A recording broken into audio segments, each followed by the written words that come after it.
What if we gathered 16 of the world's best flesh and blood players and put them head to head? Belittle, creating a rune chant, attacking with overload, and there's that's the game! handshake. Matthew Foltz is your second Pro Tour champion. 16 of the world's toughest flesh and blood players duke it out for a $2,000 prize pool.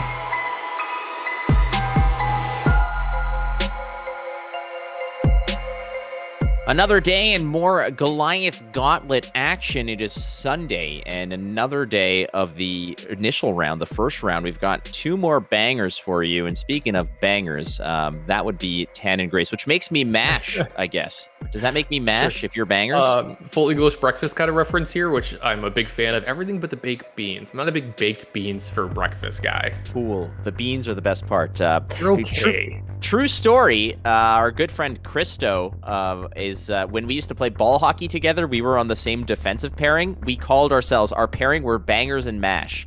He was bangers and I was mash. It was a duo that will live in ball hockey infamy. Our record that season, 0-12-1. Not relevant. Yeah. 0-12-1. All right, so we've got some Goliath Gauntlet action. Again, the best in the world are playing some flesh and blood for you here. We're going to crown a winner eventually, but we got to get through the nitty gritty, and that would be another two-pack of players that we're going to show you here, and this would be Pablo Pintor, the first Pro Tour winner, versus Ethan Van Sant. And, you know, the debate about Pablo Pintor is this potentially the best player in the world right now? Yeah, and, you know, for me, the answer is yes, actually, to say that. He is the, not the defending, but he was the first Pro Tour champion. He top-8'd the second Pro Tour. He got second at his nationals, and he won a calling, all in the span of, like, the last, 6 months, I believe? I can't remember how Jersey feels like it was a couple weeks ago or a couple years ago, depending on how I want to look at time. Coming out of COVID, time has no meaning for me anymore. Everything feels like it's before or after a certain point.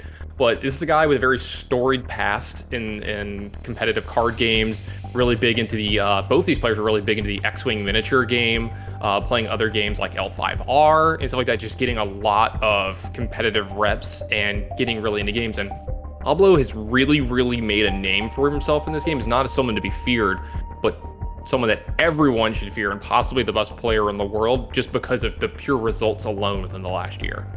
And, what you can accomplish in 6 months. I rewatched The Sopranos in its entirety, and this guy's out there winning tournaments. So, we're built different, if you were. And Ethan Van Sant is bringing, to no one's surprise, Levia, as he is basically one of the founding members of the League of Levia, if not the pinnacle of what that hero can possibly attain. An excellent player who's really kind of showing up with half a deck, as it were. This is somebody who, honestly, could pick anything and succeed and do well, but has chosen to take the path less traveled as Ethan Van Sant is bringing Levia to the Goliath Gauntlet. Yeah, he knows where his bread is buttered. If there was a church of Levia, he's the Pope, right? He's the founding member. He is the rock on which the faith has been built. So he is representing this hero quite a bit. And it's funny, I think my entirety of casting anything of this hero is all Ethan Van Sant. I don't know if I've ever cast another game of Levia other than Ethan Van Sant. A player, again, played a lot of X-Wing and Pokemon and stuff like that before this game, but has really gotten into FAB over the last he says 1.5 years, and he's fully going into it. And if you look at his results, it's a rough one in comparison to Pablo. Pablo has a ton of first places and second places at big events, and Ethan doesn't have that one defining crowning moment of his career just yet. But I think he's poised to make that sometime soon. Will it be here in this Goliath Gauntlet? We're going to have to see, because he's just got a litter of tons of smaller wins at ProQuest and RTNs, and then really solid finishes at callings. A lot of top 16s, top 32s. One of those guys. It's if you were to think about it, who's one of the best players to not have a big finish, his name is at the very, very top of that list. We're going to take a look at Pablo Pintor's deck on Viserai. Anything poking out at you here, or is this just kind of standard fare? It's kind of standard fare with Viserai, right? This is kind of what you've come used to knowing since, the banning of Viserai, where it plays more of a mid-range thing. It's going to attack you from here or there. It's not as all in on one big turn with Sonata Arcanix as it was in the past, but it's still going to have those turns where, hey, yeah, it's going to attack you with something for like 4 or 5, but oh yeah, by the way, it's got 10 rune chants attached to it or something like that. You know, it still makes really good use of Rosetta Thorn. It's going to deal a ton of damage of one of the best, if not the best weapon ever made in the game. And you're just going to see a constant onslaught of physical plus arcane damage. So it's going to present 2 different ways of attacking Ethan through this game. And on Ethan's side, it's going to be Levia. And looking at these cards, it's like, if ever there's a hero where you need to have the source material, you know, it's an open book test when it comes to casting Levia. This would be it. Look, we're going to just Cole's notes you on this one. Lots of 6s, lots of dodging Blood Debt. Yeah. Someone asked me once, they're like, yeah, like, how would you characterize this deck? And it's exactly what you said. Attacks for 6. My notes would be attacks for 6. Second note would be, do I take Blood Debt ? And then that's it. And finish. Done. Yeah. That's the deck. Randomized stuff, like if you like Rhinar with some of the random stuff that goes on, this one happens as well, but this one's a little less random, the fact that you can kind of stack the deck in your favor in a lot of those spots. Worth noting as well, cards like Art of War are some of those guarantees when it comes to banishing cards where necessary. You can just banish a card from hand, and again, Levia's hero ability is, frankly, if you banish a 6, you don't pay the Blood Debt, but that does stack up. So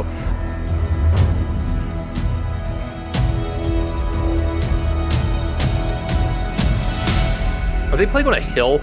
Like Pablo's at the top of the hill and Ethan's kind of like going uphill, it looks like. he is. Yes, Pablo has the high ground. Yes, exactly. But again, big ups to everybody who has really honestly come through here. A lot of the people who have played in this tournament aren't really content creators for the most part. I mean, they'll maybe do a video here and there, but they have been not just enthusiastic about the tournament, but doing what it takes to make sure that they can get the content done properly. So it's always going to look different. Everybody's got their own, their own flair. Ethan playing all the way out in the United States, Pablo out in Spain. So it's not just about, the opponent, but the logistics involved around it, the location, the timing, etc. So absolutely. Like, all jokes aside, right? I'm just joking about the camera angle. I'm happy and thankful that they're doing this for us. And then take a look at Ethan's side of the board. He's got, so much flair when it comes to this. I need to get me a set of these sleeves to add to the collection. That's one of the things I collect in these games. I collect all the personalized sleeves from all the content creators and players and stuff like that. And then, just look at the full dedication to this. Look at the sleeves, look at the alternate art stuff, the playmat, and then look at Ethan's avatar of himself. That's from his cosplay contest winning costume that he recently took home first place for. Very devoted in every way possible to this hero. Yeah, he's a good dude as well. Absolutely love him. Yeah, lots of talks with him. And, I got to speak with him at the U.S. Nationals and just discussing in terms of, how did you do? And he unfortunately had an 0-3 draft to start the day and finished the day off strong by just sweeping Classic Constructed. And it's one of those, tough breaks. And like you mentioned, you're talking about the best players in the world and those that are just coming up a tad short. Ethan is one of those players that is a world-class player. He's on the cusp, yeah. Definitely. I think that if Ethan just decided to kind of follow, I don't want to say follow the herd, but take the best deck into the tournament and put the work in, this is somebody who would not surprise me to see in a finals of a Calling, a Pro Tour, or even World Championships. Yeah, and he's been doing that a little bit more lately. Like, you haven't seen him just blindly playing this deck every single chance he gets. And it's kind of a trap that you can fall into sometimes too. When you're a content creator, you're known for something, you get a lot of grief, or your fans maybe give you, some stuff like, hey, like, you didn't play it in this tournament. What happened? And sometimes, it's not the right call. Like, you want to win a little bit more. You want to try hard, maybe a little bit more. Some people take it. And sometimes the stress gets to you a little bit too, but love seeing him represent the deck that's got him to this point and this popular as a content creator, not just a very well represented player in the game. All right, autographed Blood Rush Bellow opens the turn. You have to discard a card as part of it. If you discard a 6, draw 2, it gets go again, all your brute attacks. are going to get nasty. And you know that Ethan Van Sant knows what the hell he's doing. If you're going to be pitching a card and discarding a card at random, you know that it's going to be a sure thing. There is some random elements to this. You play Brute, you're rolling dice, you're discarding at random, et cetera, et cetera. But like you mentioned, tailoring it, creating your own fortune is very key. I remember one of my first kind of realizations about the power of Brute was when I was playing against Gabe Scher in the first ever Canadian Nationals. And was it the Canadian National? It was a pro or a Road to Nationals tournament. And I was presenting essentially lethal. And he comes at me with a reckless swing. And I was on 2 health. And he said, all right, choose a card. And I said, does it even matter what I choose? And he said, no. I said, all right. I said, I get you, buddy. And that's basically what a good Brute player will do. Yeah, I have a video really cool in this deck. It allows you to pitch for 3 resources, which helps pay for everything. That opt to really important. Also, I want to call out real quick Ethan's equipment suite. This is really important here. He's got 2 different sources of Arcane Barrier 1, and then he's got 2 of the best blocking equipment in the game. He's got Crown of Providence and the best blocking equipment in Carrion Husk. So if Ethan does find a way to win this game against the best player in the world, this is going to be a big part of it. So he's got ways to stop a lot of this null rune damage that's going to be coming through the game, but also any of the big attacks when Pablo goes tall here. If he ever attacks for 5, 6, 7, or 8 on one big attack, you're going to see that Carrion Husk come out and just soak up tons and tons of damage. So he's practically starting at like 48 in this game. Hey, let's have a look at Wild Ride here, as again, the opt from the Eye of Ophidia has really helped you out in terms of looking at and tailoring the deck. Because what Wild Ride wants to do is draw a card, then discard a card at random. So if you're drawing a 6 and discarding the 6, that Wild Ride gets go again. And look at the work that Ethan did right out of the gate. Suddenly, Pablo Pintor has just been slashed in half here. And this is what this deck does, right? This is what Brute does, is it attacks you for absurdly large numbers. And it's very hard for you to block effectively. Speaking of big turns, we just saw one from Ethan, and this is the start of a big turn from Pablo. Oh, it's starting off with a Mordred Tide, a great kind of opener, the prologue to some really nasty news that Ethan's going to have to deal with. It's going to follow up as well with a red Mauve Skies into a red, is that a Shrill of Skull form? So this is a potent hand. Yeah, absolutely. This is pretty much what Pablo had to have. After this big of a turn from Ethan, he needs to present his own huge turn. This Shrill is attacking for 7 physical right now with a ton of null rune. It looks like Ethan's just going to go ahead and eat the null rune now. Here comes the 7 with an on hit as well. I mean, this is exactly what Pablo needed to get back in this game. Both of these decks firing at all cylinders here on their first real turns. So Ethan's going to have to evaluate here on hit because of the red Mauvrian Skies. If that attack does hit, it's create an additional 3 rune chance, which becomes 4 because of Mordred Tide. So it's block it or really pay the price. As you can see here, Ethan is just, basically giving him the garage sale of items here, trying to figure this out. And there's the Chaser, Tannon, like you mentioned, one of the strongest weapons in the game. Yeah, this is 2, 2, and 2 here as well, because there is an attack action, a non-attack action, plus the 2 rune chance as well. So lots of, we were told before this match was a little bit faster than some of our other ones, and you can see why. These players just operating at breakneck speed here at the beginning. Their deck's just doing everything they possibly can to throw the maximum amount of damage at each other. Crown of Providence is no longer a part here of the picture for Ethan Van Sant, and what's very important that a lot of players just kind of casually overlook. When you use an equipment, the casual thing to do is you just flip it over. But Ethan's putting it into the graveyard because it does actually matter. When you do use and break an equipment, it goes to your discard pile. And a player like Levia that discards out or banishes out of the discard pile, having that equipment floating around is a bad thing. So if you have to play by the rules, you have to put the equipment there. So that is why that's a little piece of information that some of the casual players may overlook. Yeah, it's something that, in practice, I haven't even thought of it when it comes into this deck. And that's actually a really, really good point, because look, did it come up here? It did. There's a Crown of Providence in the banished pile, but I think he did hit a 6 there as well. It was, I believe it was that all you got, the Crown of Providence. And if I'm not mistaken, a lot of the other stuff in there are the sixes. last one. He almost missed. Yeah, it was very possible from there. So yeah, that's definitely something to keep in mind. And I know that when I've played against certain players, I've had to kind of remind them, when they're playing Levia at some tournaments, pro quests, whatever. It's like, hey, you need to take that out of the hard case and sleeve it, or put like a cracked bauble in your discard pile, because it does matter. And like we mentioned in previous games, Tannon, like yesterday, a game of inches, one small blunder, one small mistake, you need to take all the advantages.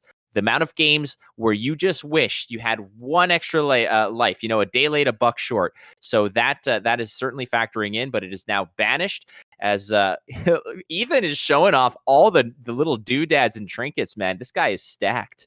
Yeah, so love the extra flair in Flesh and Blood. One of my favorite things is the customizable differences between the same deck, right? Different sleeves, different art, artist renderings, signatures. It's hell on the caster sometimes. Like, I can't even tell some of these cards are. I just have to go to look at his deck list to figure it out. But it does look like he's attacking in for 9 here, just putting the pedal all the way down this game. And this is when Levi is really strong, right? The fact that, its cards might not be as good of a deck as some of these other decks, but it can attack for such absurdly high numbers. And you made a really good point here too. You have to make sure that you get every little piece and don't make any small mistakes, because that's very easy to do with this deck. Even though I expect Ethan to play this one at a very high level and skill gap because of how much he's played with it. But when you're playing against someone like Pablo Pintor, you cannot afford to make even the smallest mistake. Look at those mandible claws, right? Like they're amazing, the one that's furthest to the right of Ethan there, it looks like it's like Treebeard looking for a low 5. Like, it's this big ant hand that's just looking for, get to feed the chickens or something. So we're to Pablo here, who's got work to do. He's at 17. Ethan Van Sant has really just laid it on thick. But Pablo's got, he's got cards. He's starting it off with a Rattlebones and moving that into a red Mavrines, guys. Yeah, another really, really huge attack here from Pablo. I'm trying to think. I think that's another red Shrill as well. So back-to-back red Mobs guys into red Shrills with a chaser of 2 Rune Chants. Sorry, I keep stealing your phrase here, but such a good one. I gotta steal the the chaser, the Rune Chant chasers, chasers, baby. Yeah. So I think we're resolving that. I don't believe. Well, we do have the gloves. So Ethan does have gloves on. You said there's 2 instances of Arcane Barrier, right? I'm okay. So it's kind of hard to tell his boots. I thought it was Null Rune, but I think I'm wrong.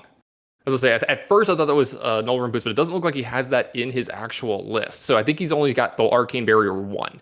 It's hard to tell with the angle that it's at in some of the art. I apologize for that, everybody at home, but it looks like he's only got 1 Null Rune here. 1 Arcane Barrier, sorry. Which typically is enough. You're going to leak some of the Rosetta Thorn Arcane through, but that's digestible. You need 1 because you need something to stop the onslaught of the Rune Blade. I think what it is, it's an altered Scabskin leathers, and for some reason to me, it just looks like our like Null Rune boots with the altar. That makes sense. Again, the altars are pretty, but like you mentioned, it is hell on earth for us. Speaking of hell on earth, here's another gigantic attack from Pablo Pintor. And look at the equalization here. Pablo Pintor took his licks, but now he's just dishing it right back as a nice kind of cornucopia of attacks. Non-attack, attack. I go tall, I go wide, I poke, I prod. I have so many different sources of damage, and there's that all you got, which is going to match the Rosetta physical damage. And given the fact that the Rosetta's base attack is 2, you get to draw a card. So a great card, which I am so happy I got to spoil from Everfest when that came out. From Uprising when it came out. And I was quite jealous when I saw your card, actually. I was like, man, this is a really good one. It's great. Like an awesome staple sideboard card if necessary. For everybody at home, we like to tease each other on the playability of our preview cards, and I think Flake is slightly winning over me just a little bit, even though mine has been very good too. I'm not complaining. Just him getting a good generic. Oh, I'm so jealous. Well, I had, I think for Everfest, I had the Amulet of Oblation, which is beautiful art, terrible in practice. Sure. So you had High Striker? High Striker, yeah. So mine's at least playable. Yeah, yours is playable. I think I'll give you the edge on that one. After that, Uprising, I got That All You Got. And what did you get? The ninja attack that goes and gets the Phoenix Flame. So that one's also very good. That's a playable one too. I think sure. I think I maybe edge you out slightly in that case. So I think we'll have to see what happens when I get my spoiler. I think later today. In yeah, the that's mail. what I'm. I'm excited. Oh, definitely. So keep tuned in to Tannon's frequency, friends, because they're not going to ship him some garbage. They gave me one hell of a weapon. So if we're gonna try to keep this kind of even, Steven, you need to come out firing, buddy. Yeah, I need a good one. Otherwise, you're taking a big lead on me here. Speaking of taking a big lead, Ethan attacking for 9 here this turn. Already up 3 in the life totals, 20-17. Pablo, I mean, he's in a rough spot here. Looks like he's going to double block from his hand just to kind of leak as little damage as he possibly can here. We might be getting a third card. He looks like a sink below. So this is going to be for 4, 5, 6, I think 7, 8. Is this all 9? You've got 2 off of the lead the charge. I believe Vexing Malice is 3. That's all 9. So that bill is settled. No problem. We just, but there's no tip on top. There's no change that's going to be given on either way. So we'll just stop it completely. And Pablo at 17, Ethan at 20. But this is also a game of kind of like, as soon as Ethan draws his first hand, he's lighting a fuse, right? For his entire, survivability. The blood debt that he's going to accumulate, Levia can deal with it by banishing 6s, but eventually, if you whiff, you are in a serious amount of trouble. And Pablo eventually might recognize this and just sit back and let Ethan just kind of, eat his own tail. And that's, I think, what Pablo's hoping for is Ethan's turns on average have been very good, right? So far this game, like upper echelon, he's attacking for, sometimes double digits every single turn. His deck is churning. He hasn't had an off turn yet. He hasn't really had to block too much. And since Pablo just had a big blocking turn, he got to use his Tunic trigger to attack the Rosetta Thorn for 2 and 1 there. Since there was a rune chant, it allows him to set up a possible 5-card hand here, but he has to kind of take a little time off. Ethan took that damage to go back to 17, so there's 17 all, but all the tempo's on Ethan's side here because he's the first one attacking from 17 up here. So we'll have to see how much more damage Pablo can take this turn, how big of a turn Ethan gets to put together here, because Ethan has been relentless this game in presenting just very large numbers every turn. All right, so here's Ethan doing Ethan things and saying, yeah, cool story, randomness be damned. I'm going to show you some cards that are probably all 6s in his hand. That's pulping, ladies and gentlemen, 6. And it offers you a draw a card, discard a random card. The 6 was discarded, which means it gets dominate. Now, if this card is not met by at least 2 blocking cards from hand, it gets go again. But dominate, you know what it means. So we're going to get a 6 go again. We're going to cruise through with 3. That's going to penetrate through. And another 6 attack from Ethan is going to bookend this very, very devastating turn. Yeah, this is kind of a nightmare scenario for Pablo and a really good turn for Ethan here. Great attack to start off with there. Pulping, just absolutely the best one for him to get going this turn. Attacks for 6. It's got dominate, and it's going to get go again. So you're attacking for 12 this turn, most likely. And I think Blood Debt's going to get shut off as well here. So no extra damage on Ethan's side, because we are getting to a low enough life total where eventually that Carrion Husk, he needs to use it. Or is it true that if you don't use it, you lose it, Flake? I think that's the phrase. Is that a serious question? Anyway, get back to the game. No, it's not. Thank you. Yeah, sure. The answer is no, Scott. No. So it does look like we're going to get another double block from Pablo here. So he's just going to try to wade through this and maybe try to find one of those turns where Ethan isn't just presenting, some of the best stuff that his deck can do. But man, is Ethan making this look good. Oh, he's making Levia look like an absolute menace. Maybe need to pick some of these cards up, like. You know what? It's just like every other hero where I want to kind of go against the grain, but I also realize I do not have anywhere near the reps of Ethan, nor am I as skilled as Ethan. So I'm going to leave this to him. If Levia wants to pick up some Living Legend points, in the coming year, that's a you thing, Ethan. I am content just watching watching your success. I'll watch from the sidelines. I'll applaud for you. I will not be take apart. Exactly. And it seems like we're going to have another kind of off turn here from Pablo, but because of the fact that he's having to block so much, he's going to attack at the Rosetta Thorn here with a rune chant as well. So this is for 3 for Ethan, and Ethan's going to consult, see if he can just take it. It does look like he's going to take the rune chant, but I wonder if he's going to take this 2 or not. Imagine if he has an extra card left over. He still has an arsenal. And we're getting into the danger zone here for Pablo. Any more dominated attacks, and his life total is going to start getting into the single digits. I need to also mention, I was going to say the Carrion Husk, Carrion Husk was getting really dangerous because the Carrion Husk, once you reach 13 health, you no longer can, it will basically banish itself at the end of the turn. So you need to, like you said, use it or lose it. And in this case, you're tossing it out at a 2-point Rosetta Stone. That is absolutely not the way Ethan wanted to use that card. But I think what Ethan was thinking here is, I might as well get something out of it, right? And there's a possibility where Pablo Pintor may have just, created a sequence of attacks where it was just going to become useless anyways. Ooh. So Ethan taking the 2 block where necessary. Another pulping here. Yeah, this is a cool one. This is Beast Within is getting revealed here. So this one does some cool stuff. It does look like pulping. This is really dangerous. This is what I was talking about. If another thing like this happens, for Ethan, this is a really bad spot for Pablo. So this is going to have dominate. This is going to have go again. All right, let's talk about Beast Within real quick here. What Beast Within says, if it's if it's discarded or put into the graveyard from anywhere other than the combat chain, you banish the top card of your deck and lose 1. If it has 6 or more, the card that you've banished, put it into hand. Otherwise, repeat the process. So it's like draw a card, lose a life. Otherwise, if it's not a 6, you repeat it. Now, this could be dangerous. You can continuously kind of go over the top of your deck and peel cards off the top and just kill yourself. But it seems like with this many 6s floating around, Beast Within being banished is a pretty sure thing. And we're matching, again, more and more aggressive attacks here. Ethan he's got the blood debt, but he's got the blood scent as well. And like it's going to be taken off as well here this turn. But this is an attack for 6 into an attack for 7. Pablo treading water here these last few turns, trying to find that turn where, he can kind of turn this around, find that pivot turn that we talk about a lot. He's going to, keep getting these double blocks in. Ethan's going to keep leaking a little bit more damage. He's going to get Pablo down to 10. But Pablo with a card in arsenal, a card in hand, looking to present some kind of offensive threat to Ethan, because Ethan is at 15.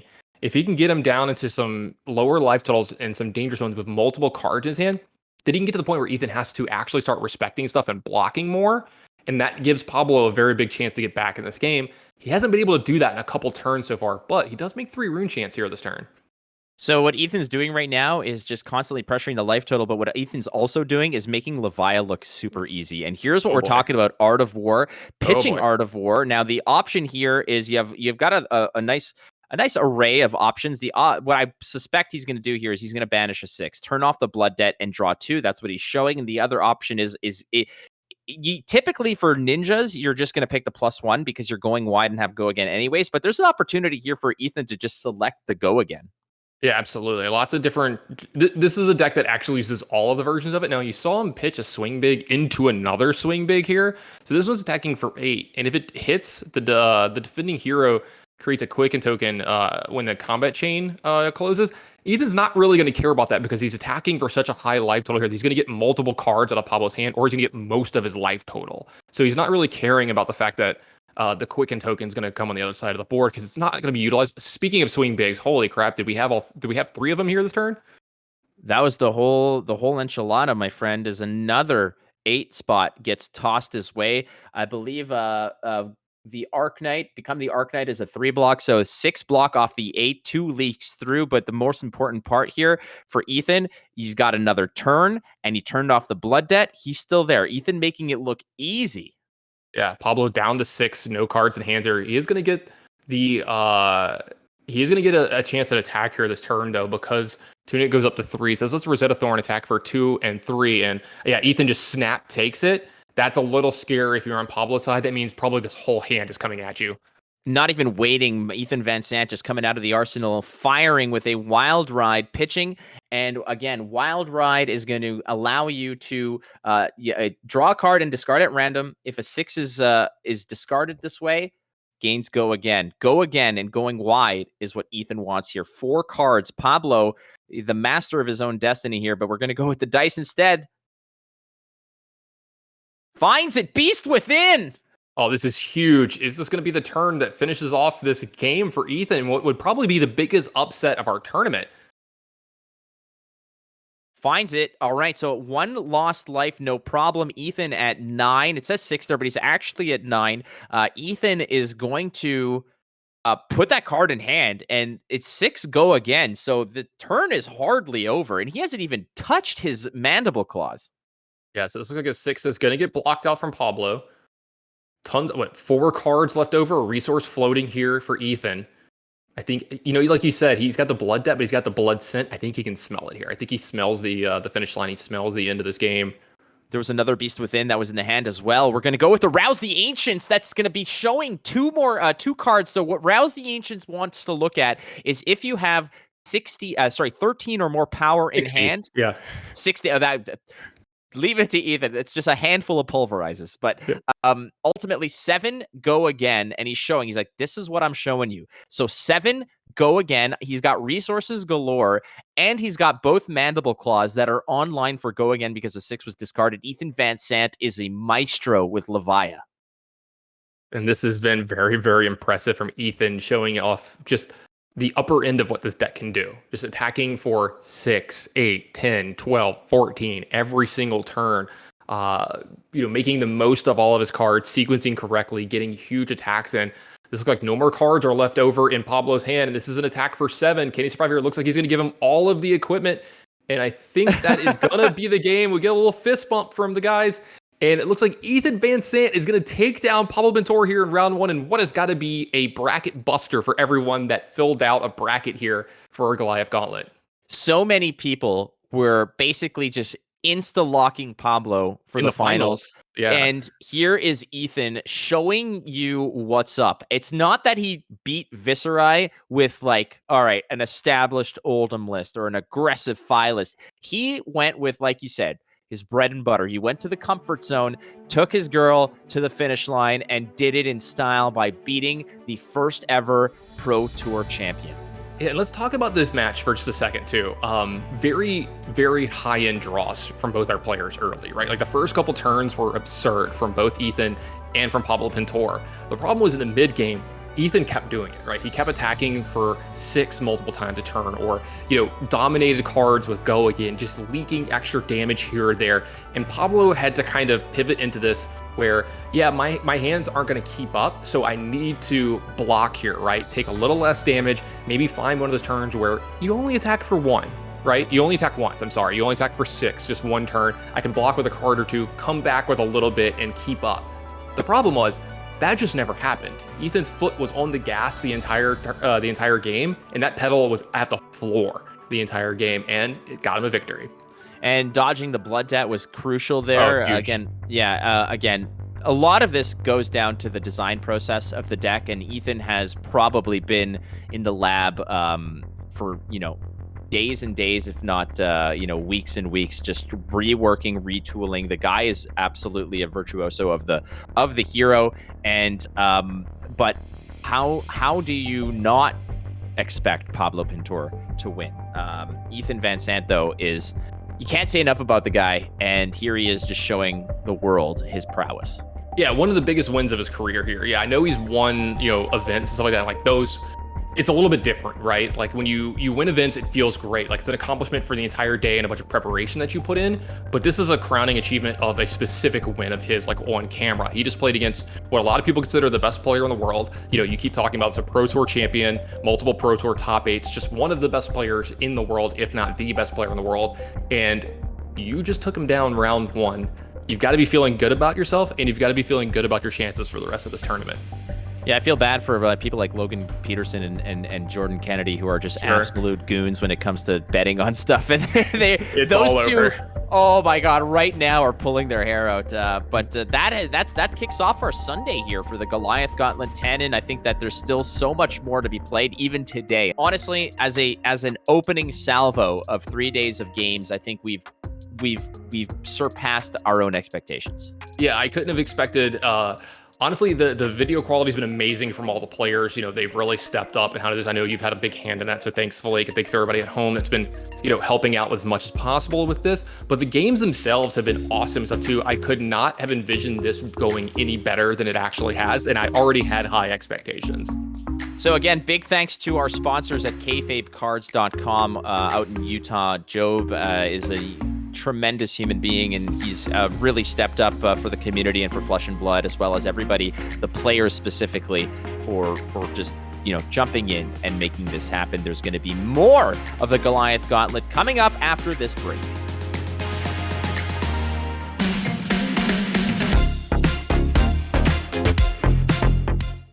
The Goliath Gauntlet is brought to you by FAB Cards, where reality and fantasy meet. Go to kfabecards.com for all your Pokemon, Magic the Gathering, and Flesh and Blood needs. FAB Cards. Be who you want to be.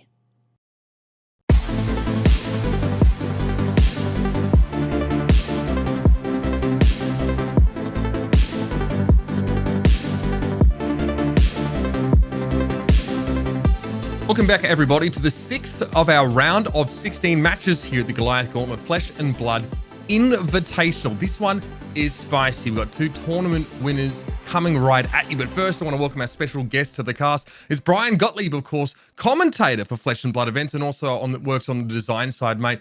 Been watching you, a bunch of your coverage at events, do a fantastic job. It's great to finally have you to myself here in the booth. Oh, thanks, brother. And it's a pleasure to work with a legend like yourself. Obviously, been a big fan of all your esports work for a long time. I'm so thrilled you're joining us in the TCG space, in the FAB space in particular. It's so good to have such an experienced and passionate voice. I know you have a lot of love for this game, so I'm stoked to do this broadcast with you today. Absolutely. And look, honestly, there's no better place to be right now as a Flesh and Blood fan than looking down the barrel of Tariq Patel going up against Tyler Horspool. This is a fantastic matchup that we may not often get. We're dealing with the winner of Calling Las Vegas in Tyler Horspool, right? A prolific Prism player for quite some time and a professed lover of illusionists going up against your current Canadian national champion, Tariq Patel. Let's jump straight into the deck list, because Tariq is piloting something, Bryan, very differently from what we saw at Nationals. He was on the Ultim there, but today he sleeved up the Fi. Yeah, it's interesting. Obviously, there are some bans that have slowed down Oldham a little bit. We think Pulse of Eisenloff, of course, hitting the bench for a little while, and maybe that was enough to motivate Tariq to go ahead and pick up one of the more aggressive decks, maybe the aggressive deck in the format in terms of Fi. And Tariq Patel's build, of course, all that aggression we expect to see. The Art of Wars are here, the Blazing Hedgehogs, as I like to call them, ready to do out heaps of damage. And look, I think Tyler Horspool has his work very much cut out for him, because this is kind of the nightmare matchup. This aggressive Fi deck can really put pressure on you from turn 1, and it's doubly so when you're trying to do the illusionist thing of putting together a battlefield presence. But we'll see if Tyler has a plan, because obviously Fi is on the top of everyone's mind. It's very hard to believe that he wouldn't at least have some strategy to try and deal with this outright aggression. Yeah, I love how you kind of give us a bit of a segue here, because his opponent, Tyler Horspool, will be piloting Dromai, as was alluded to earlier on. No Young Prism here, don't worry about that. That's not an issue in CC anymore. Not allowed anymore. That's right. The deck list here for Tyler, pretty straightforward, right? I think the blue Pursuit of Knowledge is interesting, fun little tech, and can definitely take you by surprise as a Dory player. I even sleeve up a couple of those every now and then. 3 of Tome of Findle here as well, and there's Mage Master Boots in this deck list. So no Phantasmal Footsteps for Tyler. I think that's definitely interesting. Obviously, being able to, throw Tome of Findle in on your own turn and be able to have some impact there is great. And alongside that, Bryan, they're pretty standard. All the dragons just slammed into this list, plus some defense reactions in Sink Below. Sigil of Solace, of course, Fate Foreseen. So a lot of those are going to be highly necessary in this particular matchup, as Tariq Patel is going to be the one to try and take the tempo early. Pun very much intended.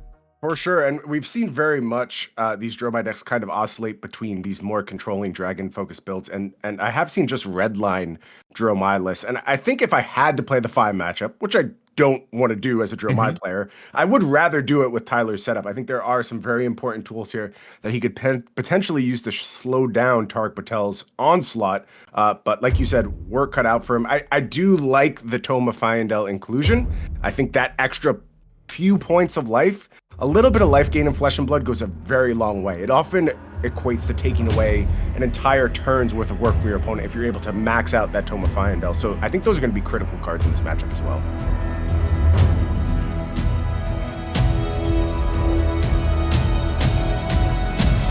Tariq Patel on the left taking on Tyler Horspool on the right. It's Fi versus Dromai. Obviously, a clash of very newly released heroes here. Searing Emberblade for Tariq, and of course that Phoenix Flame represented there. Technically, it's in Tariq's graveyard, but he'll have it there just for easy access. Yeah, love seeing these uprising heroes make immediate impact on the metagame. They've been so important. Of course, Icelander being another one, which has very much shaped the most recent classic constructed metagame. All three of these heroes coming out the gate very early, but not in like that kind of Bravo star in the show oppressive way, just being really nice additions to the CC format and offering something unique from all three.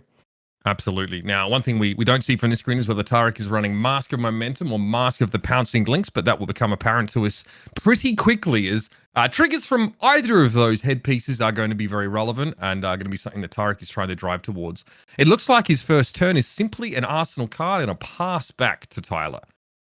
Yeah, I think there's a potential for Tyler to gain some advantage should Tariq, put together a kind of mediocre turn. It's very easy for Tyler to set up exactly what he's doing right now. A good amount of Ash, a good amount of Aether Ash Wings as well. So looks like Tyler's hand was pretty well sculpted to go ahead and get a decent offense together early on without having to filter it through Tariq's first turn, as we see our first dragon of the game come down. It does appear that only there's no Aether Ash Wings there, as Rake the Embers was played just to create the Ash that would spawn Kyloria. Still, very relevant threat is Kyloria, right? Coming across the table and obviously, being at risk of drawing Tyler up a card and also crucially hitting at a breakpoint of 4, which for a 5 player, it's not desirable to block this at all. No, you said it best, Uber. As soon as you cross that 4 power threshold, that's where things get really problematic, where the decision becomes, well, I think I just have to eat this. And indeed, that's what you see Tariq Patel do, falls to 36 with a hit from that Kyloria. Of course, that's going to represent an extra card for Tyler Horspool. And sweeping blow coming straight out there. Tyler's saying, okay, well, I'm going to be able to get some damage across and create an Ash token, which is always fun. Looks like Tariq was happy to take that 3 damage to the dome. So a total of 7 damage and a dragon developed here for Tyler. Not a terrible way to start off his game. Not at all, but of course, the fireworks can always happen when you go to Fi's side. Tariq Patel loading up exactly what he wanted to on that first turn. Let's see what the 5-card hand offers for Tariq. And of course, a 5-card hand from Fi is always 5 with an asterisk, right? You could talk Phoenix Flames, you could talk various tomes. Things to get out of hand very quickly from the Fi side.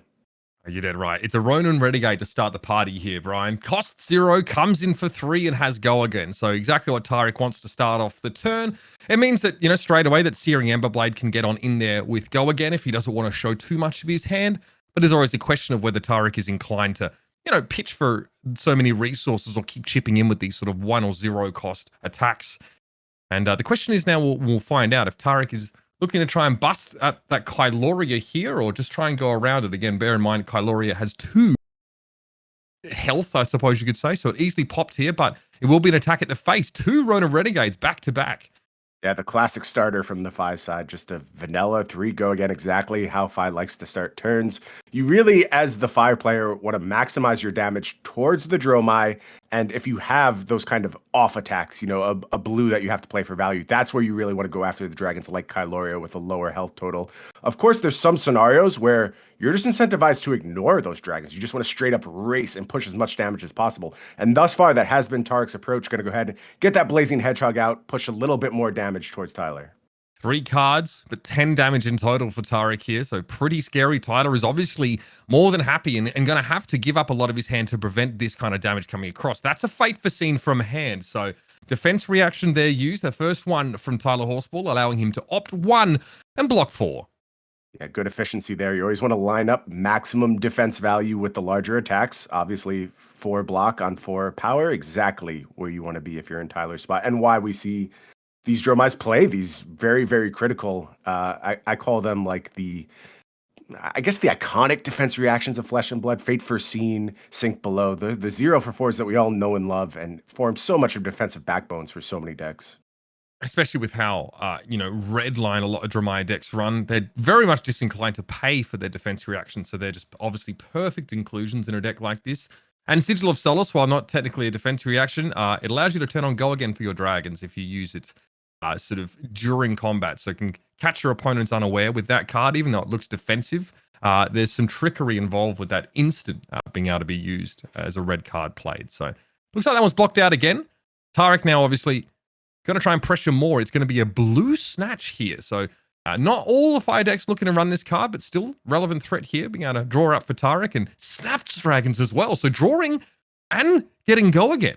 Yeah, looking to push a little bit more damage here. And I get it from Tariq's side. I think, the setup is there. This combat chain is particularly wide at this point. Obviously, Phoenix Flames turned on, and Tiger Stripe Shuko also going to do its thing, add a little bit of buff to that Phoenix Flame. And now Tyler has to start questioning, well, I've committed basically everything at this point. There's not much left that Tyler can do on the defensive side. And Tariq knows that means green light is go. He'll be able to push whatever is the end point of this hand through very successfully.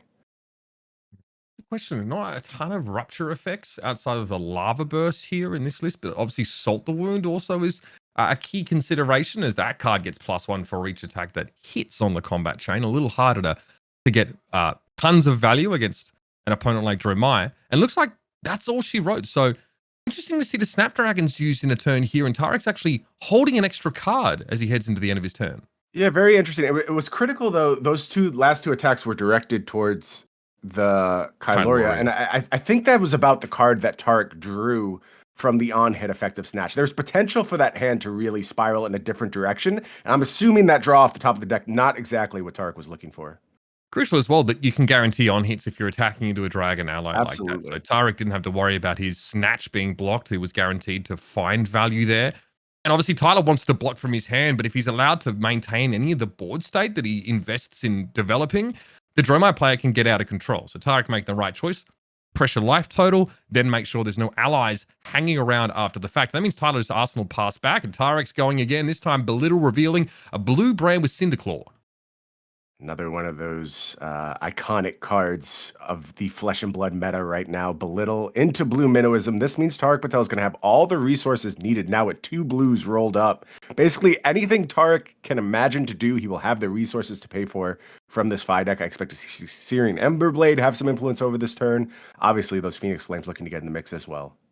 It's a great point, right? Such a resource-heavy hand for a 5 player. Really rarely are they reveling in such a high number of pitch resources available. And that means that paying 2 for Searing Emberblade for 3 go again doesn't feel bad at all. I guess the question is, what is the rest of the threat density looking like in Tariq's turn here, whether he can pressure these cards out of... Well, I've just answered that question. He can pressure cards out of Tyler's hand. That is an art of war coming down. Yeah, and this is exactly where you want to have that high resource turn. Now you're going to draw 2 cards, get buffs throughout the turn, and this is where things can get out of hand very quickly from the 5 side. Should Tariq hit something like another Art of War, any of the big payoff cards in the deck, Tyler could see his life total just evaporate immediately. That is ridiculous. Obviously, banishing an attack action card to draw 2 cards and giving his attack action cards +1 attack and +1 defense here. Very, very relevant as the chain gets longer and longer, and that's a Ronin Renegade coming buffed up out of the hand at 4. Yeah, all these attacks are going to hit these, as you mentioned, awful breakpoints now, and you see Tyler start reaching for equipment. That's often what you have to do when you're faced with these scenarios where these breakpoints are being routinely hit. Tyler also going to go ahead and crucially cash in a card from hand, not from Arsenal. And typically the best payout you can get from your Crown of Providence is to go ahead and use it to clear your arsenal, get a 5-card defensive hand, especially when facing down an Art of War. So I wonder if maybe it was a card that was not able to block in Tyler's hand that he really had to get out. Yeah, that could be scary prospect, right? Having a non-blocking card going up against this kind of turn. That was 3 from the Searing Enderblade, and there's a red brand with Cinderclaw coming out for 4.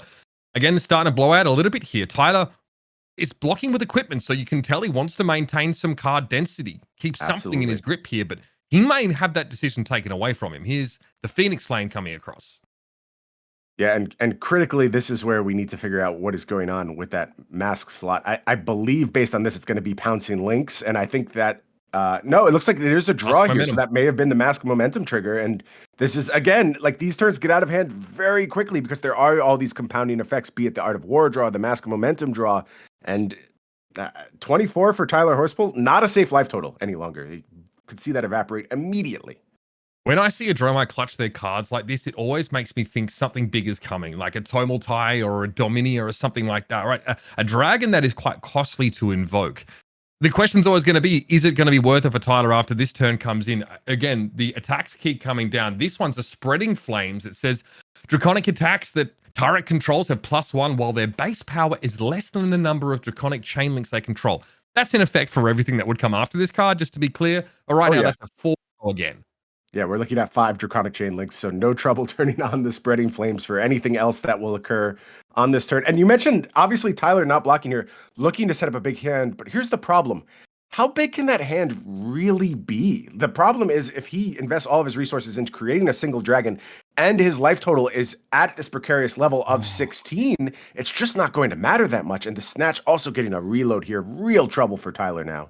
And Snatch is draconic because Brand with Cinderclaw red was used earlier on. So exactly. That's pretty ridiculous. He then benefits from the Spreading Flames buff, and all of a sudden it's actually a red Snatch. Tariq getting a super wide turn, Bryan, and then just gets to reload with that draw off the Snatch for an arsenal. The pressure keeps coming down. Tyler has to make his gambit now. It's a Mage Master Boots activation. Makes a lot of sense. Now you see exactly why Tyler was looking to preserve resources. If this is Tome, I would not be at all surprised from Arsenal.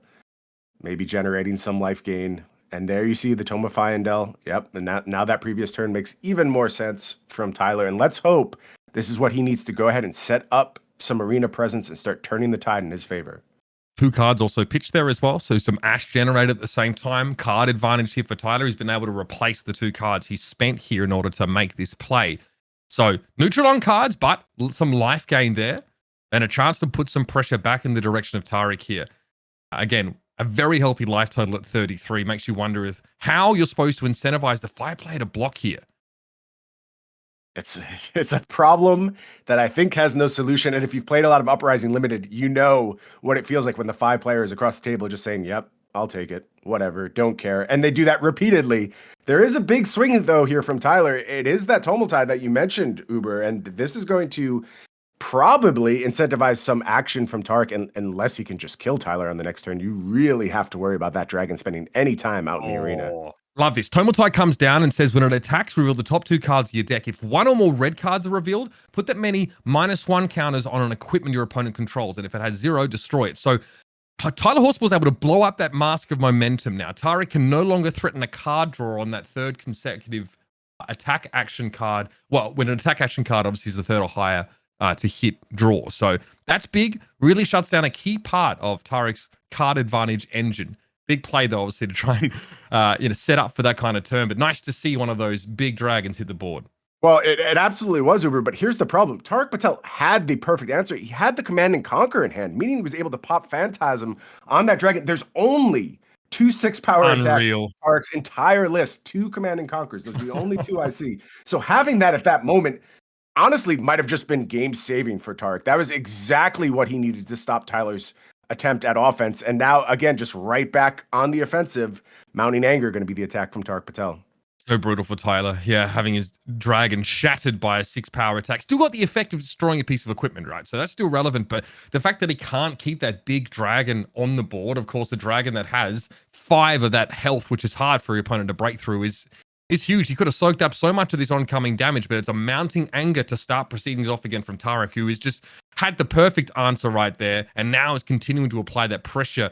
And the Horspool life total again is on the decline.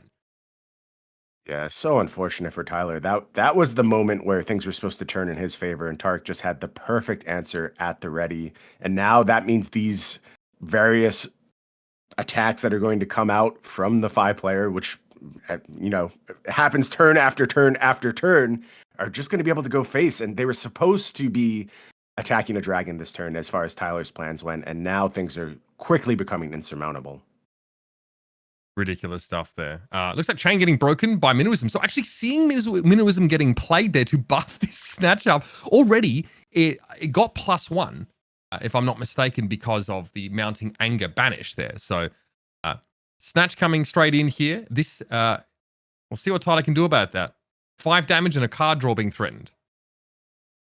Yeah, very threatening way to end the combat chain for sure. And Minnowism in Phi, almost strictly a resource card. We only see the blue copies in most lists. It can be played though, and we often see it on the red side when it comes to like chain decks, which were very good at using both sides of Minnowism. Phi, mostly a resource card, but you see it does have utility. Again, hitting those very crucial breakpoints. And another huge dragon from Tyler's side. Yeah, this is going to be Invoke Dominia coming down. And Dominia says when it attacks a hero, reveal the top card of your deck. If it's a red card, look at your opponent's hand and banish a card from it. Tariq actually played the Minnowism there for no effect because the Snatch had more than 3 or less base, and he didn't arsenal a card. He didn't want to keep that minimism in his arsenal for any reason. So now he's at risk of going down to a 3-card hand as Dominia comes trundling in, 4 damage and 4 health on this dragon ally. And it's annoying for Tariq, who's gets potentially stripped down to 3 cards here. Yeah, Dominia not finding the second Command and Conquer critically, able to remain on the arena for a little bit longer. Let's see if this slows down Tariq's offense, if he feels he has to answer Dominia, or it's just time to get aggressive and go right at Tyler's life total. I have a feeling, given Dominia's ability to impede Tariq's future turns, probably has to answer this one. Be very hard to let this live for any number of turns. It's annoying though, Bryan. 4 health is a little bit of frustrating for a 5 player to deal with there. And I'm actually not sure if Tyler revealed a red off the top there. We obviously can't see Tariq's hand at the moment, but we'll be able to piece that together as the turn goes. It looks like he still has 4 cards in hand, so it may not have happened. All right. Well, still got a peek at the hand, so he knows that this Spreading Flames is coming in. Again, that's the kind of card that's going to be buffing your attacks when their base power is less than the number of Draconic Chainlinks he controls. Bit complicated, but all you need to know about this one is there's 1 for 3 go again right now. Searing Emberblade, the follow-up after a successful block on that Spreading Flames.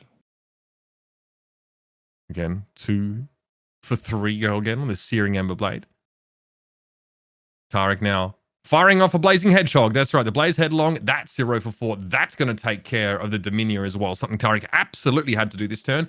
And he's still able to apply a bit of extra width on this chain. That's a Phoenix Flame coming down for 2.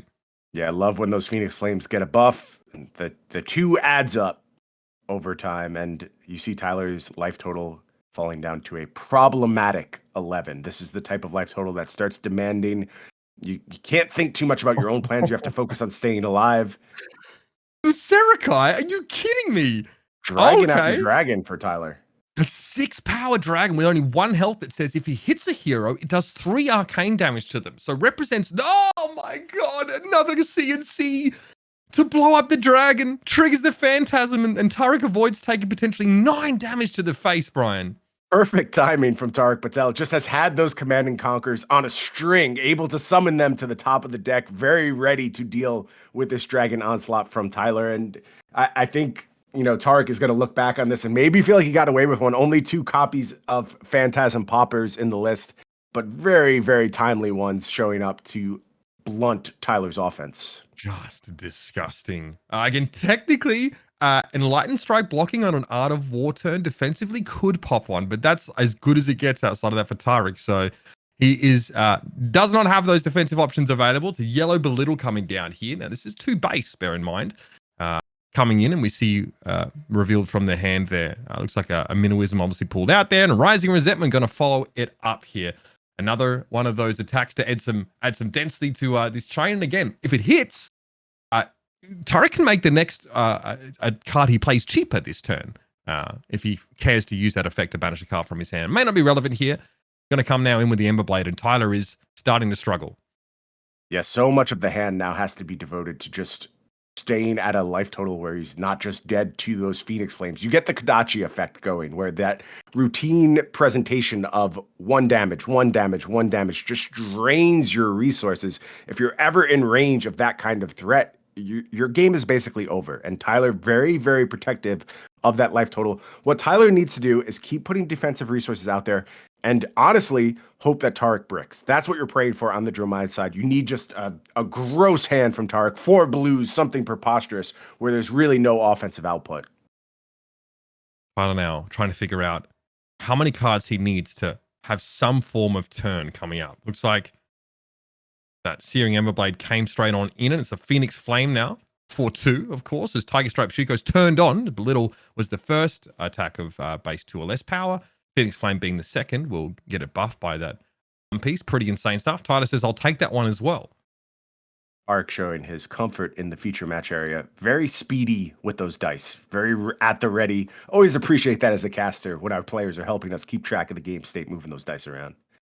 That's an E-strike. Okay, we've gone from diminutive little attacks to something just a little bit grander. Tariq obviously tucking the card here, and we'll see what this Enlightened Strike is representing. I would suggest a big old 7 damage here at the end of the combat chain, which is a real change of pace for the 5 player. That is my thought, given that Tyler's life total is 7, and as a Flesh and Blood player, it looks like it is draw. 5. Yeah, 5 draw. Okay, so there's nothing worse as a Flesh and Blood player when your opponent starts presenting damage numbers equal to your life total, because you don't have agency anymore. They just get cards, and that is just the grinder where it's so difficult to escape. Tariq choosing instead to go ahead and load up one more time, and you can understand why. There's not a lot of threat Tyler's going to be able to offer on this turn. Doesn't have that arena set up with dragons. Just going to go ahead, gain 3 life, and pass the turn back. Yeah, Sigil of Solace there, not getting its best value for a Dromai player. Tyler just playing it out and saying, all right, I'm trying to keep my head above water. Tariq opting to draw off that Enlightened Strike. You could see he was deliberating for a moment there, but he says no to the extra damage in favor of having an Arsenal card. Turning back around with a 5-card hand is going to be a big difference to continue to keep Tyler under his thumb. We have a blue pitched here, Bryan with Cinderclaw. Tariq now again will continue this relentless onslaught, and Tyler just needs to weather it for the time being. It's another yellow belittle. Yeah, this is going to go ahead and generate even more resources, revealing another belittle. Of course, as you pitch those Minnowisms, they head back into your deck, so they just loop around over and over. Tariq using them very effectively in this match to just generate resource after resource, and it's just fueling these Emberblade go wide turns, making no good purchase for Tyler to go ahead and start generating his own offense. Another, you can't be serious. Okay, Tariq deliberating here. Minnowism has been pulled out of his deck many times. Belittle going to come down once more, saying, hey, you reveal an attack action card with 3 or less base power. If you do, you can search your deck for Minnowism. Tariq obviously not opting to search on the second one. He has the Minnowism. Doesn't really care too much about giving away any extra information. Tyler Horspool forced to block here with Invoke Yenderai. Okay, first time we've actually seen this card come down. Flame Call Awakening. If you played a red card this turn, Tariq can search his deck for a Phoenix Flame. And again, big. Having that one plus the one in the graveyard means these chains are getting longer and longer. Yep, at a time when Tyler's life total is getting lower and lower, and when those Phoenix Flames represent lethal damage, again, that means they demand a card from hand, and there's no coming back from that position. And now we see the Phoenix Flames start to do their thing. This one buffed up by that Tiger Stripe Shuko coming in for 2. A non-negligible amount of damage here. Fortunately for Tyler, doesn't have to worry about Mask of Momentum triggers. So no extra cards for Tariq, but he has an embarrassment of riches as it stands, as now that Searing Emberblade weapon comes across the table for 3. Tyler now, this is much less negligible than that 1 or the 2 from the Phoenix Flame. So Tyler decides, okay, well, at least blocking a card here is decent value, but he's running out of them. He lets this one get through. This is getting scary now. Buy time again. Going to go ahead, bring back that Phoenix Flame. And we are getting to the Kadachi range, that 1 life total where every Phoenix Flame will demand an answer. Going to go ahead and use the last point of defense on that Flame Scale Furnace to try and stay at 2, maybe retain a little bit of agency as you go into the last turn. But this Flame Call Awakening could spell absolute doom for Tyler. That's unreal. Not only does it come across for 3 with Go again, but if I'm not mistaken, there is another Phoenix Flame left in the deck for Tariq, so he pulls that one out. 3 coming across here, demanding a card. Kyloria going to be put in front of it. And this Phoenix Flame now for Tariq, also potentially demanding a card unless Tyler just wants to go to 1, which is scary considering how many 4 attacks Tariq can conjure up if he needs to. But he'll take it and go to 1. Yeah, such a difficult position from Tyler now. No real arena generated thus far, just a few ash floating around. Precarious life total. Tariq Patel very comfortable. And you see, Dromai is such a powerful deck in so many matchups, really being held down by Fi right now. Very hard for this deck to make its way. And you think this tome would be worth a lot. Going to 3 is good-ish. I think Tyler just needed more from this turn, and it really wasn't possible. No Mage Master Boots left, so you can't do anything after that tome. That is your entire turn. Tyler will, I guess, draw a couple cards, gain a life, and then just draw up to 4. So virtually just gaining 2 off all of that rigmarole. Bounding Anger going to come down again. Quite the density of attacks here available to the 5 player. This was that 1 for 4, right? The breakpoint we just mentioned that previous turn. Thankfully for Tyler, he can hit it with a Fate Foreseen, block for 4, and opt. Absolutely critical, too. There's just no way to come out of this turn if you start leaking through damage on these 4 attacks. So having that defense reaction at a key moment, very important for Tyler. Just going to go ahead, keep throwing defensive resources out there, trying, like we said, to pray for that brick hand from Tariq Patel, where he's just not able to offer any damage. Searing Emberblade gets a card as intended. Lava Vein Loyalty coming down. This is one of the blue variety here. So it has Go again because Tariq controls 2 or more Draconic Chain Links. It's just 1. Still, Tyler has to answer the question. Do I drop down to 2 here? Is this a relevant sort of attack coming my way? Bear in mind, Razor Reflex is in Tariq's deck, so there is potential for combat tricks as well coming in at instant speed. That's not the case, though. It's just the Phoenix Flame pulled out. Yeah, and of course, this Phoenix Flame, though, now representing lethal, and here's the problem. That's worth a card. It didn't cost Tariq a card, but it's worth a card from Tyler, and now all these exchangers are going to be so inequitable from this point forward, and here is an equitable exchange for you. Salt the Wound coming in for 3. Tyler going to have to, again, devote a full card, burn them all coming down to block, and just nothing left for Tyler. The entire hand committed to defense one more time. Admirable defensive effort here from Tyler. He does have 3 Ash up. So, if that Arsenal card is actually something that he can, use that Ash, then that like a 0 cost invoke, I suppose that is something. But coming back from this kind of life deficit of 27 points and sticking a Chromai or an Asvalai on the board probably isn't going to do too much to furrow Tariq's brow. So Tyler going to pocket that, draw up again, and once again, the Ninja is on deck. Yeah, and that means this combat chain about to be getting wide again, creeping ever closer to that Kodachi point. And that is a card you do not want to see if you're over on Tyler's side. It is the second Art of War of the match that's going to go ahead and supercharge this turn for Tariq Patel.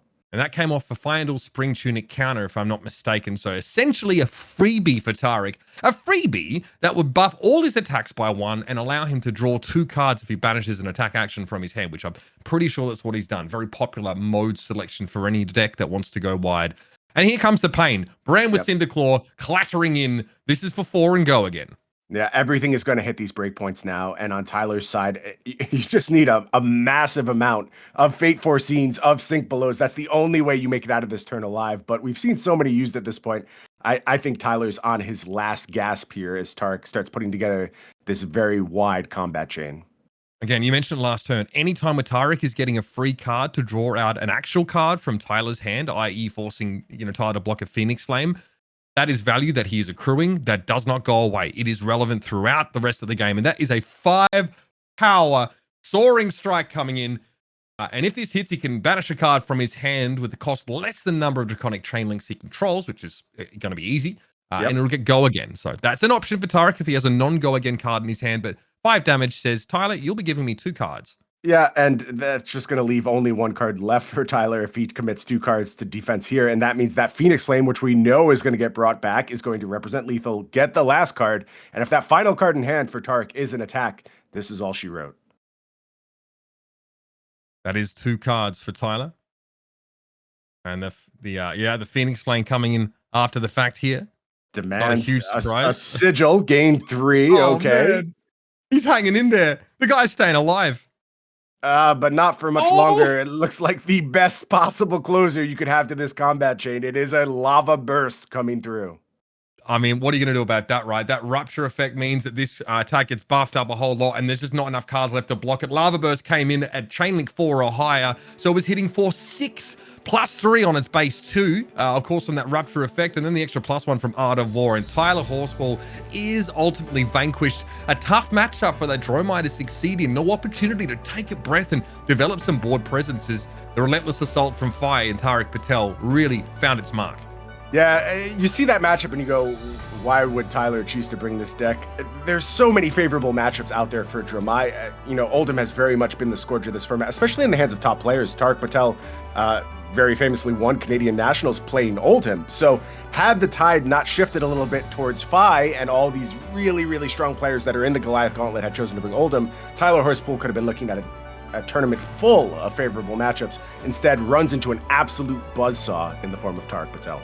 Yeah, kind of crazy, actually, how little Oldhim being registered for this particular tournament here. So most players opting to try something a little bit different, which is great, kind of adds to the exhibition feel of the tournament. And speaking of the tournament so far, let's get you all caught up on where we are right now in our Goliath Gauntlet bracket. Remember, it's single elimination, and we're still in the round of 16. Obviously, Matt Rogers advancing over Ukili Bender, Isaac Crute triumphing over Hayden Dale. Then it was Michael Hamilton to take Eric Lundqvist to task. And DM Armada wins that clash of casters. Ethan Van Sant with an incredible upset over Pablo Pintor. What a match that was. And there it is, Tariq Patel advancing over Tyler Horspool. That means next week on the 21st, we'll be returning with Brendan Patrick versus Margin Bay and Matthew Folks versus Michael Feng. Our final 2 round of 16 matches to kick us off here in the Goliath Gauntlet. Bryan, it's been such a pleasure to have you here in the booth, mate. Real great to get some of your thoughts and insight on this matchup. Hopefully we can hang out and shoot the breeze about FAB again soon. Oh, absolutely. Pleasure's all mine, and I will continue to be tuned into the Goliath Gauntlet. Appreciate everything y'all are doing here, and it's been a tremendous tournament thus far. Can't wait to see where we end up. Big shout out to everybody who's joined us over the course of this first weekend. Don't hesitate to give us your feedback down below in the comment section and on Twitter, of course. But until next weekend, ladies and gentlemen, take care. We'll see you soon for more of the Goliath Gauntlet Flesh and Blood Invitational.